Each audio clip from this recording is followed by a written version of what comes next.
Communication, marketing, recrutement. Vos besoins ont des solutions vidéo avec Décideur TV, le studio. Bonjour à tous et bienvenue dans ce nouveau Duplex Bourse du lundi 31 mars 2014. On se connecte tout de suite en duplex avec Guillaume Rozan depuis la salle des marchés de Bourse Direct. Bonjour Guillaume. Bonjour Laura Jane.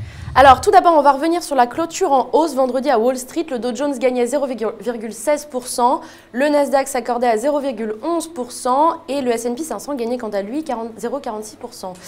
Comment expliquez-vous ce léger sursaut ? Eh ben, vendredi après-midi, on a eu des statistiques américaines qui sont sorties plutôt favorables. La confiance des consommateurs et puis ainsi que 2-3 chiffres qui étaient plutôt bons. Et ça a permis aux indices américains de conforter leur avancée positive dans le courant de la journée. Alors, un mot maintenant sur l'Asie. Quelle était la tendance ce matin sur les marchés asiatiques ? Alors, on a eu Tokyo qui a gagné pratiquement 1%, hausse de 0,9%. Shanghai qui lui cédait 0,12% et puis Hong Kong également qui cédait 0,26%. On passe maintenant au marché parisien qui se stabilise ce matin. Quels sont les indicateurs ou événements que les investisseurs doivent surveiller, Guillaume ? Alors, avant l'ouverture des marchés à 8h45, on a eu la croissance du PIB qui est sortie, donc celle du 4e trimestre pour la France, et confirmée, donc la version finale, en hausse de 0,3%. Donc ça, c'est une stabilité confirmée après celle du 3e trimestre qui était déjà meilleure qu'attendue. On part maintenant outre-Atlantique où l'on attend aujourd'hui l'indice PMI de Chicago du mois de mars à 15h45 heure française. Quelles sont les prévisions ? Alors oui, cet indice est plutôt regardé avec attention. On attend une légère baisse à 58,5 alors que le mois dernier on était pratiquement un point au-dessus à 59,80. Alors quels sont les supports et résistances à surveiller aujourd'hui, Guillaume ? Alors sur le CAC 40, là, on évolue à 4410. C'est vraiment le support long terme que l'on a là.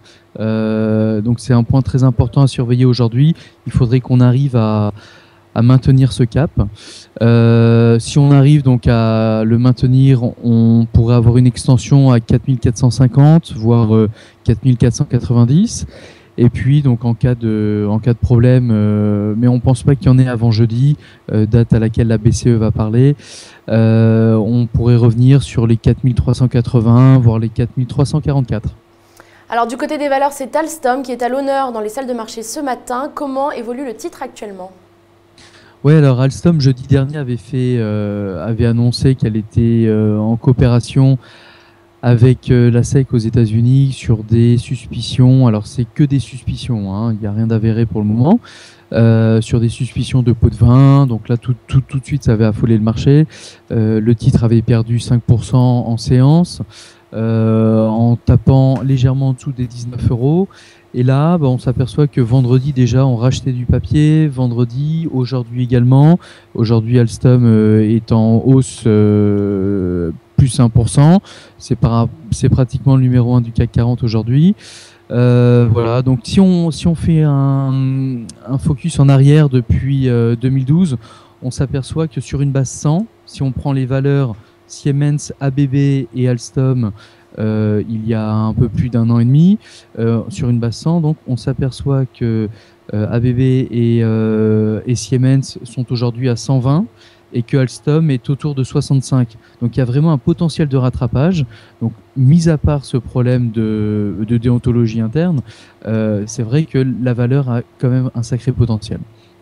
Très bien, merci beaucoup Guillaume pour toutes ces précisions. On se retrouve demain pour un nouveau duplex. En attendant, très bonne séance à tous. À demain. Merci beaucoup. Au revoir, bonne journée.